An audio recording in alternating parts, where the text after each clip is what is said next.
రేవంత్ పత్రం కొడంగల్కి వీడికెళ్ళి నేనే కూడా పత్రం స్టార్ట్ చేపిస్తాను. రైతులకు మద్దతు ఇస్తే అక్రమ కేసులు పెడతాను. అక్రమ కేసులు పెట్టి రైతుల కోసం పోతే అక్రమ కేసులు పెడతాడా? ఆయన పోలీసు వైఫల్యం, ఇంటెలిజెన్స్ వైఫల్యం, సీఎం వైఫల్యం వల్ల దాడి జరిగింది. ఆ దాడిని డైవర్షన్ చేయడానికి నా మీద పెట్టిండు. కుట్రలో భాగంగా నా మీద కేసు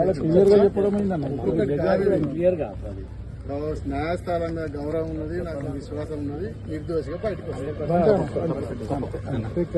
ఓకే రైట్. అరే చూసాను సూపర్ అన్న.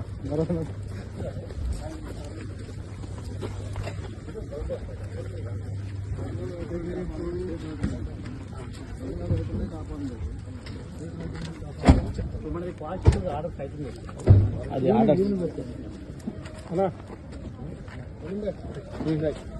అదే